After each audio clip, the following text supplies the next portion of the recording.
Hey everybody, I am Howard, and this is Otter's Retirement Corner. So let's get into part two of the heart attack saga. And yeah, my goal when I recorded the last video Thursday was to just continue the story because it was getting kind of long there because there was a lot more to tell. Something has happened since then, and I'm going to add that onto this story. I want to kind of go chronological so the whole thing makes sense to everybody.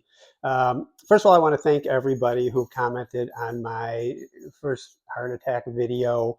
Um, I really appreciate the support, the best wishes, all the information people shared.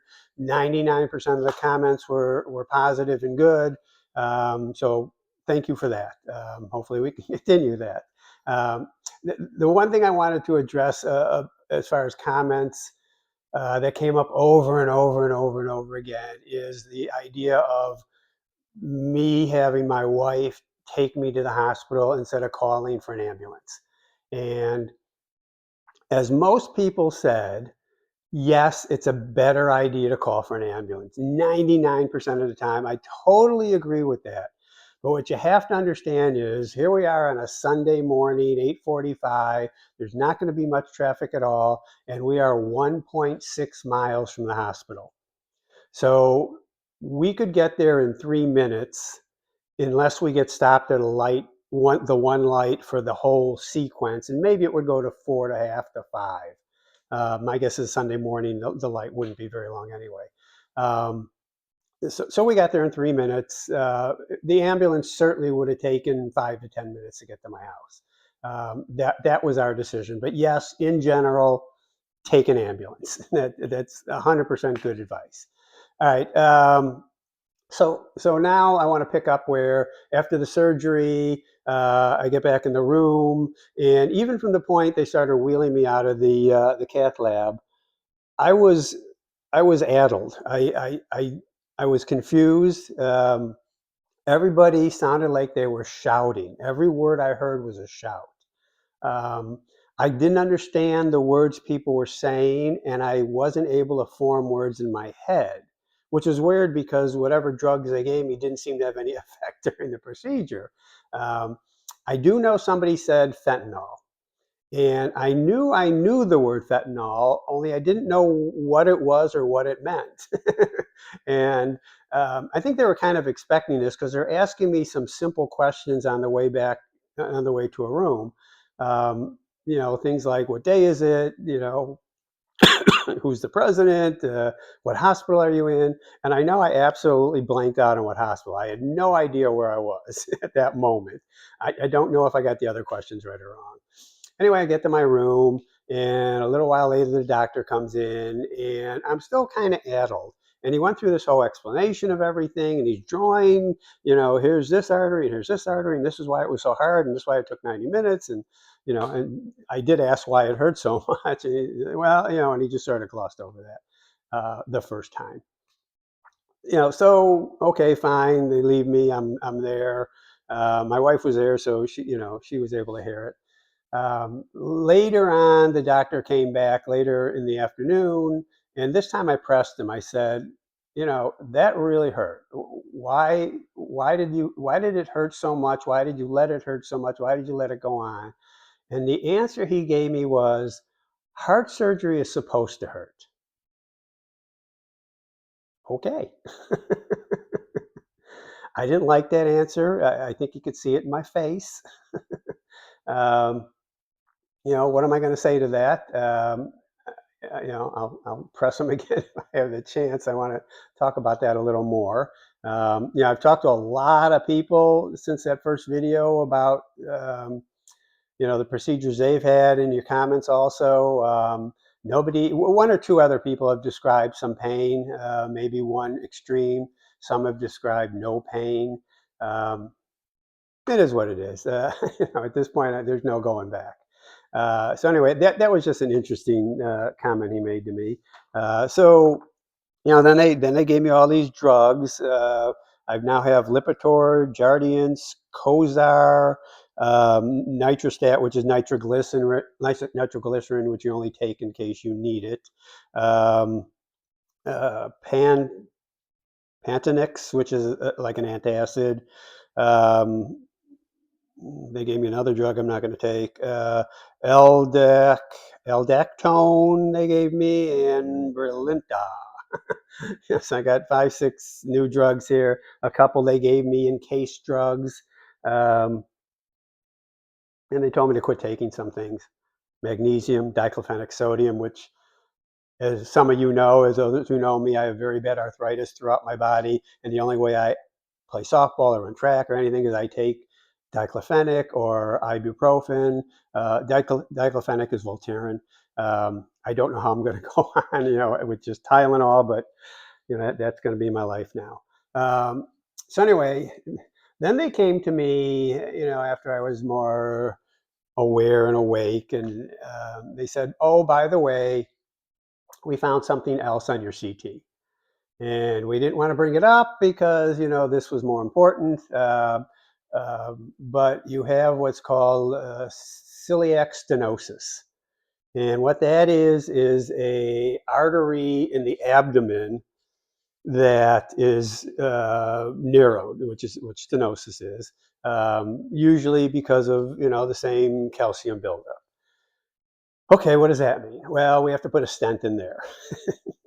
Okay, which my wife immediately chimed in, "Hey, why don't we just do it now so we can recover from everything at once?" And I said, "No, no, no, no, no. That's too much stress on the body.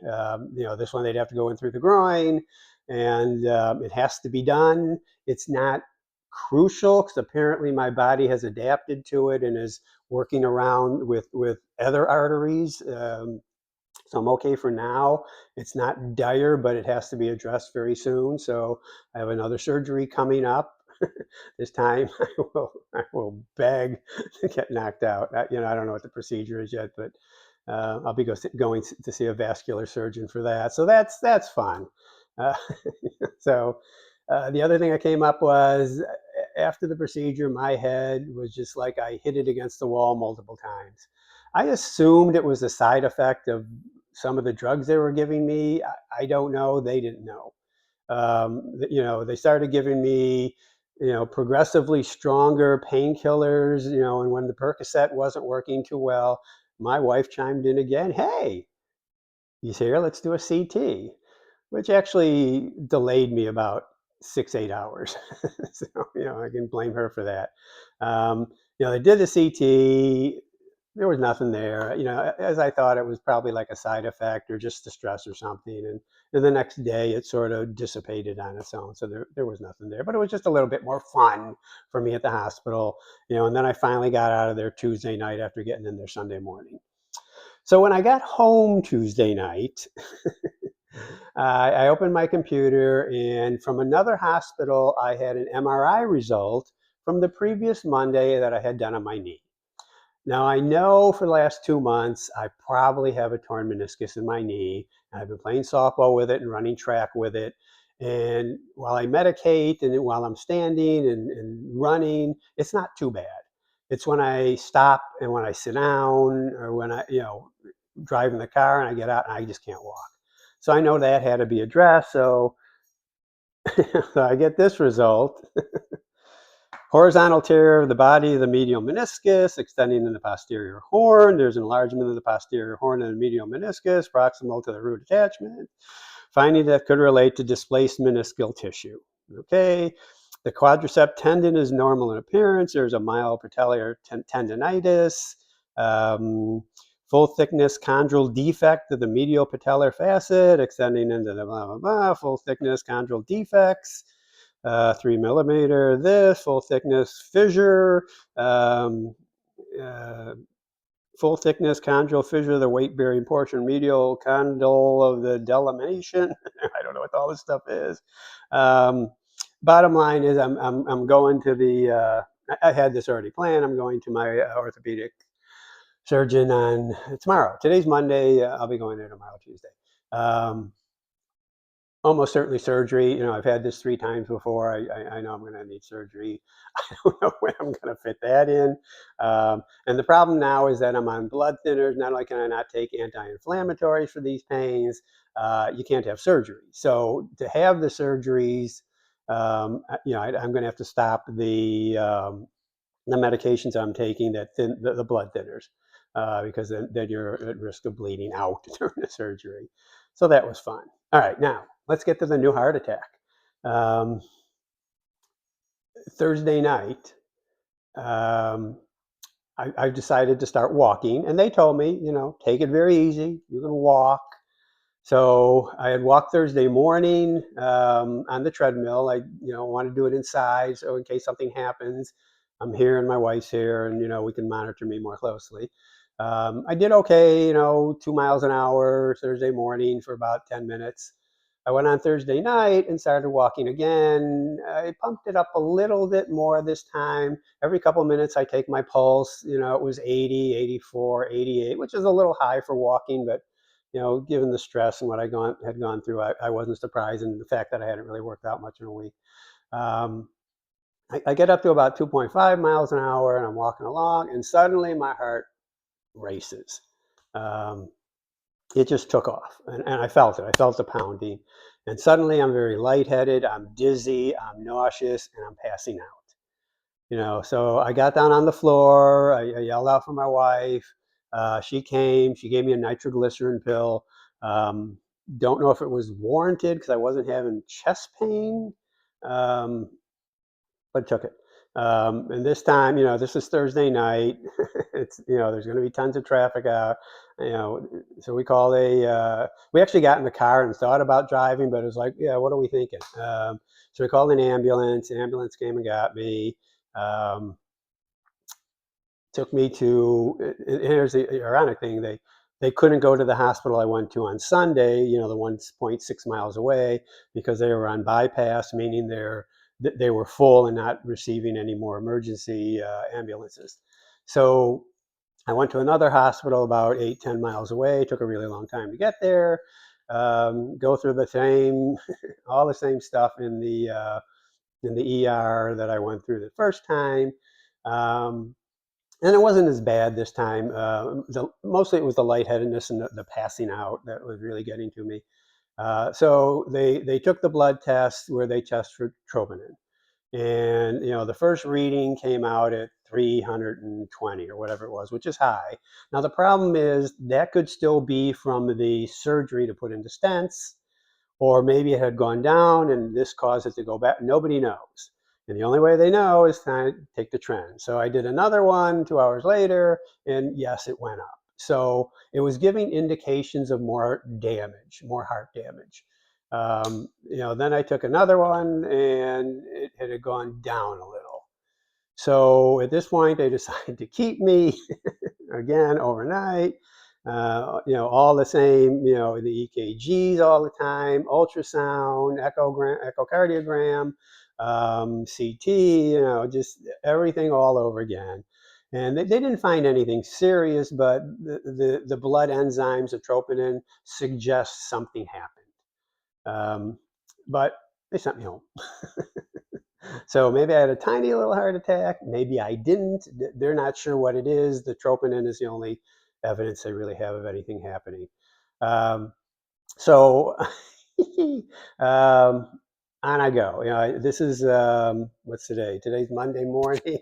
I just did a good 20 minutes on the treadmill, up to 3 miles an hour. My heart rate only went to 84, so things are looking up. I go to the cardiologist tomorrow, and I'll try to get permission to start pushing things. The one other thing that was interesting from that last visit, there's something called an ejection ratio, which is how much blood your heart pumps out of the chamber.